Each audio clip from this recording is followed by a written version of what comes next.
Continuamos, amigos, en ¿Usted qué opina? Ya está en los estudios de Telecaribe nuestro invitado el día de hoy, el diputado Armando Armas. Nuestro tema del día de hoy, crisis humanitaria y mega elecciones. Para opinar, 0424-803-5410. Lo único que tiene que hacer es enviar su inquietud a través de mensajes de texto con su nombre completo y cédula de identidad para poderlo retransmitir. Antes de entrar en materia con lo que es pues nuestro tema en esencia, queremos saber, porque tenemos mucho tiempo sin conversar, luego de esa gira internacional, ¿cuál es la perspectiva de los países, algunos aliados, algunos no, de la situación actual de Venezuela? Bienvenido, Armando. Gracias, María Gabriela, y gracias a todos quienes me escuchan.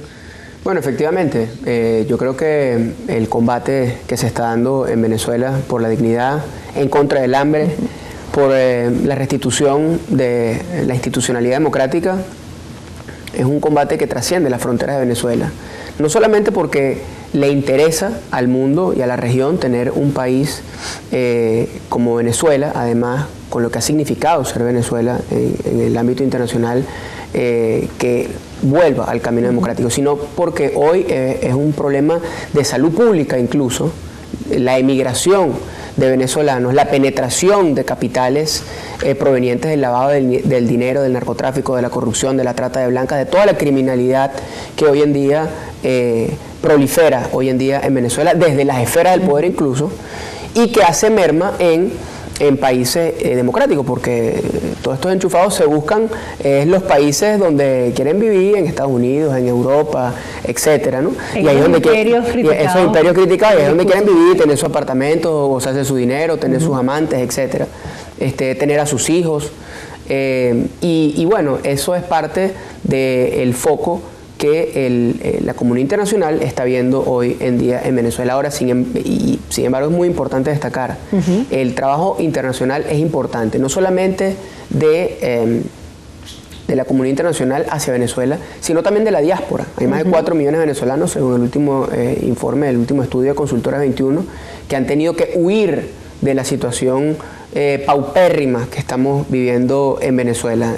Son desplazados de guerra. Nosotros tenemos un país hoy en día donde hay más desplazados, según los últimos estudios de opinión, más desplazados que conflictos armados como los de Siria. Todos los indicadores políticos de conflictividad, económicos, monetarios, fiscales, etcétera, sociales, desde el punto de vista del hambre, desde el punto de vista de nutrición, desde el punto de vista de violencia, etcétera.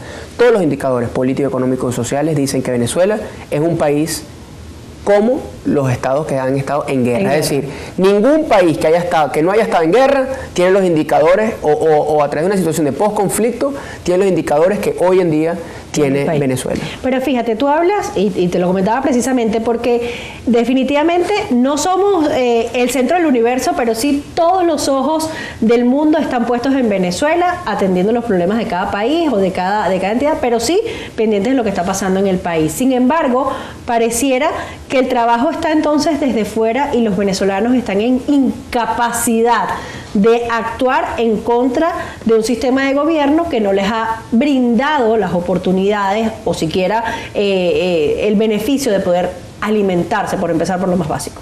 Bueno, como yo te mencionaba, yo creo que es muy importante lo que se haga en conjunto con la comunidad internacional y con nuestros compatriotas que han tenido que ser desplazados.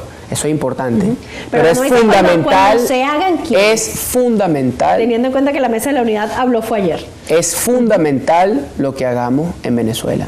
Nadie rescata, o en muy pocas situaciones se rescata a un país desde afuera, y además en principio no es lo que queremos. Nosotros queremos, con nuestro talento, con nuestro esfuerzo, con nuestra capacidad de ponernos de acuerdo, de la racionalización del conflicto. Hoy en día en Venezuela hay un conflicto y tenemos que racionalizarnos, tenemos que entender en dónde estamos. Y la dirigencia, la verdad, y ahí tenemos que incluirnos, ha dejado mucho que desear. Yo siempre he tenido una visión crítica, tú lo sabes, quienes me conocen lo saben, pero al final, bueno, nosotros estamos empujando una visión, Ahora, lo importante es ponernos de acuerdo, lo importante es atender, conversar y articular sobre las cosas que nos ponen de acuerdo, y no siempre seguir atomizando, y aquí es donde está la dicotomía de este tipo de regímenes. Cuando tú entras en una democracia, las democracias son esencialmente competitivas, y entras en tu partido político y tú vas a unas elecciones, tú le quieres ganar al adversario, etcétera. Cuando tú solamente entras en esa dinámica, entonces tú desplaza el foco a lo que tienes que es importante, que es el régimen, y te encargas de primero de hacerte un nombre en tu partido, después de hacerte un nombre dentro de la coalición de la unidad, después de ver si le ganas al chavista en unas elecciones para concejal, para alcalde, para gobernador o para diputado, etcétera, y después de eso, si sobrevives a esa carnicería política, los que sabemos en política estamos, luego entonces después te ocupan los temas nacionales. Y eso no debe pasar. Eso son parte de las cosas que nosotros debemos redimensionar. Nosotros hoy en día tenemos aquí un régimen y este tipo de régimen, voy a hablar con un amigo, me decía, hay gente que son prepolíticos y la prepolítica es el conflicto, es la guerra. Y está la política luego, cuando la gente decidió hacer conversando y en base a votos, etc. Llegando a los consensos. Y en base a votos, cuando no hay consenso, bueno, te cuentas que es en función de la democracia, que el consenso es el voto. Y ahorita estamos en una etapa pospolítica, es decir, quienes hoy en día dominan el poder en Venezuela y sus aliados internacionales, que los tienen y muy poderosos, entienden que la democracia es importante, pero la usan como ardid, como velo. La usan para decir, mira, sí, aquí no está pasando, hay candidaturas, hacen campaña, mira, ahí está, todo está bien, todo está bonito y todo está feliz. Bueno, nosotros tenemos un problema de recientemente libertad. Aquí Venezuela está oprimida. El hambre es una manera de opresión. O sea, cuando me dicen a mí que es que los barrios no entienden de libertad y de democracia, no, la gente entiende y sabe lo que es bueno y lo que es malo. Y la gente sabe que el hambre es causada por el gobierno y sabe que hay que cambiar el gobierno y queremos cambiar el gobierno de manera electoral, pacífica y democrática, pero con estas elecciones, que ya no son elecciones, son un fraude, y ahora un mega fraude, como el que dijeron ayer, una mega farsa, con esto no vamos a ir para ningún lado. Y quienes pretendan convalidar este fraude, que ya veo a unos que andan por ahí diciendo con la tesis de no perder espacio. Lo que digan la tesis de no perder espacio, lo que están diciendo es que queremos que el país pierda su dignidad. Es decir, es como el hombre que le pega a la mujer y la mujer sigue ahí con él y no me lo toques pues yo lo quiero mucho y además ese es mi marido, además yo le preparo la cena y el desayuno y bueno, y si me golpeas porque yo lo debo haber hecho mal. Pero fíjate, tú hablas de que hay una conciencia en cuanto a la situación y en cuanto a los responsables, que eso es importante teniendo en cuenta que en una hegemonía comunicacional que franca y repetidamente te dice que es una guerra económica, que es un plan orquestado desde la derecha, que incluso los dirigentes de la Mesa de la Unidad Democrática son quienes articulan desde además el imperio estas artimañas para que el pueblo viva en necesidad. ¿Cómo llega ese sentimiento y esa responsabilidad del ciudadano que está hambriento al cambio de actitud, al dejar la pasividad a un lado y pues manifestarse en otros ámbitos de la vida, que no solo, como tú lo dices, es el tema electoral? Bueno, se puede, y estos han sido mis planteamientos internamente dentro de la unidad. Aquí hay una cultura política conservadora o convencional y dice, bueno, o es elecciones o es irse para la guerrilla. Y eso es falso. Hay quienes creemos en la lucha estratégica no violenta. Y eso se resume básicamente en una cosa: hacer campañas no electorales. Incluso puede ser una campaña por elecciones libres, en el marco de unas elecciones chimbas, pero eso no es una campaña electoral, pero es una campaña. Es un volanteo, es un mensaje, es un tweet, es una red social, es un programa de televisión, es un spot publicitario, es una pancarta, es un afiche, pero no es pidiendo el voto para un candidato. Porque lastimosamente yo lo que veo es que la gente hoy en día cree más en una caja de clap que en un político que le vaya a ofrecer algo porque al final no le cumple o no le cumplimos. Y aquí yo debo saber mi responsabilidad en el sentido de que yo hice campaña diciendo que ganando la Asamblea Nacional, que era un paso importante, no íbamos a cambiar el gobierno. Yo dije en mi campaña que estamos en dictadura. Dije que había que hacer cosas desde la Asamblea Nacional, pero entendiendo que esto es un órgano colegiado, que tomamos las decisiones no de una persona, no por un diputado, pueden pagar todos los diputados. ¿Qué debemos hacer nosotros?